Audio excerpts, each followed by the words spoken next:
Presiden Joko Widodo menegaskan susunan kabinet pada pemerintahan mendatang merupakan hak prerogatif Presiden terpilih, dalam hal ini Prabowo Subianto. Hal itu ditegaskan Presiden Jokowi saat ditanya apakah dirinya diminta untuk ikut memberikan saran terkait susunan kabinet mendatang. Kabinet itu adalah 100% hak prerogatif Presiden. Kalau usul-usul boleh, tapi itu hak penuh Presiden terpilih. Jadi kalau minta saran dari Bu Mega? Kalau minta saran kan nggak apa-apa kalau minta saran. Tapi kalau nggak dimintai saran, ikut-ikutan nimbrung, lah itu yang nggak boleh. Jokowi menekankan bahwa saran bisa saja diberikan apabila ada permintaan dari Presiden terpilih. Sebelumnya beredar kabar yang menyebut Presiden Joko Widodo diminta atau ikut memberikan masukan terkait susunan kabinet pemerintahan Presiden dan Wakil Presiden terpilih Prabowo Subianto dan Gibran Rakabuming Raka. Koordinator Staf Khusus atau Staf Sus Presiden Ari Dwi Payana pun sudah merespon narasi yang dikembangkan sejumlah pihak terkait keterlibatan Presiden Joko Widodo dalam penentuan Menteri Kabinet Pemerintahan 2024 hingga 2029. Menurut Ari, Presiden Jokowi hingga saat ini fokus bekerja untuk menuntaskan agenda pemerintahan dan pembangunan sampai akhir masa jabatan pada 20 Oktober 2024.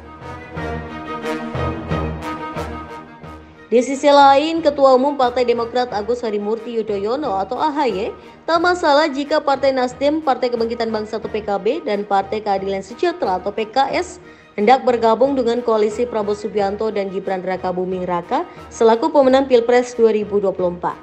Menurut AHY, Demokrat tidak mempersoalkan kehadiran ketiga parpol itu di koalisi Prabowo Gibran. Nggak ada masalah. Kami sejak awal mengatakan bahwa pemilu sudah usai, kita semua sedang menata, dan koalisi Indonesia Maju tentu juga akan terus solid di bawah kepemimpinan Bapak Prabowo Subianto. Kita tahu beliau juga memikirkan semuanya dengan masak-masak, dengan matang, secara komprehensif melihat peta bukan hanya politik di parlemen, tapi juga bagaimana pemerintahan ke depan ini bisa bekerja secara efektif. Saya rasa semangatnya adalah kita rekonsiliasi sebagai bangsa, tapi yang kedua bagaimana pemerintahan 5 tahun mendatang juga siap untuk menjalankan tugas-tugasnya. Parlemen, ya kita berharap juga bisa menjalankan fungsinya dengan baik, checks and balance-nya juga dijaga dengan proporsional, demokrasi kita matang, dan kita bisa fokus pada pertumbuhan ekonomi dan pengentasan kemiskinan dan meningkatkan kesejahteraan rakyat. Tapi nggak khawatir Mas, porsi menterinya berkurang dan tidak, kami sendiri memiliki keyakinan komitmen akan dijalankan dengan baik, dan mudah-mudahan apapun nanti yang menjadi realitas baru pasca pemilu 2024 kemarin, kita anggap itu sebagai sebuah proses juga yang akan kita lalui bersama-sama. Kami tidak akan fokus ke hal-hal lain, kami akan fokus membantu penuh Bapak Prabowo Subianto, pemerintah mendatang, karena kita punya target-target yang juga perlu penanganan serius dan melibatkan banyak pihak. Itu semua tim TKN sudah setuju Mas bahwa mereka waktu itu masuk ke... Kenapa? Semua TKN itu siap merangkul begitu? Ya, tanyakan ke masing-masing aja. Yang jelas kami, kalau saya pribadi, saya terus berkomunikasi, diajak terus berdiskusi dan berdialog dengan Bapak Prabowo Subianto, dan kita serahkan, kita menghormati apa yang menjadi pandangan dan juga keputusan beliau, tetapi tentu kita semua juga terus dilibatkan dengan baik. Inilah proses yang menurut saya perlu kita jadikan sebagai hal yang baik begitu ya. Selalu diajak bicara, didiskusikan begitu. Ada diskusi mengenai pembagian menteri? Ada. Ya nanti aja. Makasih ya. Makasih ya. Mas, Pak SP sungkan-sungkan minta jatah menteri ke Prabowo. Kalau dari Demokrat kira-kira ada sih yang cocok buat mereka yang baru bergabung? Jangan tanya-tanya Mas, nanti aja ya. Nanti aja. AHY juga menegaskan pihaknya tak khawatir jatah kursi berkurang jika ketiga parpol benar-benar bergabung. Sebab Demokrat sudah menegaskan siap fokus membantu Prabowo secara penuh. Saat ditanya kapan diskusi mulai dilakukan, AHY enggan memberikan informasi.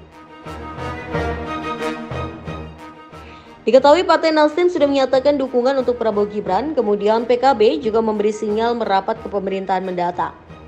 Dua partai tersebut sebelumnya berseberangan dengan Prabowo Gibran pada Pilpres 2024. Nasdem, PKB, dan Partai Keadilan Sejahtera atau PKS tergabung dalam Koalisi Perubahan untuk Persatuan mengusung Anies Baswedan dan Muhaimin Iskandar sebagai calon presiden dan calon wakil presiden atau capres-cawapres. Belakangan PKS juga mengirimkan sinyal untuk menjajaki kembali hubungan dengan Prabowo. Hari ini menyatakan, kembali menegaskan, bukan hanya yang pertama, mendukung pemerintahan baru di bawah kepemimpinan Bapak Prabowo Subianto dan Mas Gibran. Kita tentu berharap agar jalannya administratif pemerintahan ke depan ini dengan dukungan yang diberikan oleh berbagai komponen dan seluruh kekuatan institusi partai-partai politik yang ada di negeri. Insya Allah kita akan mampu memberikan sesuatu yang jauh lebih hebat dan berarti untuk tetap melihat Indonesia dengan optimisme ke depan. Ini alhamdulillah PKB bisa menyampaikan selamat secara langsung kepada Pak Prabowo sebagai calon presiden yang terpilih pada pemilu 2024 ini.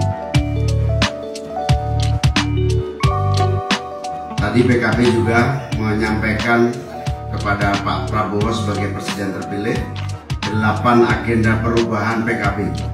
8 agenda PKB diserahkan kepada 08 untuk menjadi bahan perjuangan sekaligus agenda secara khusus bagi pemerintahan Pak Prabowo di masa yang akan datang. Kita ingin bekerja sama untuk sebesar-besarnya kebaikan dan kepentingan rakyat kita.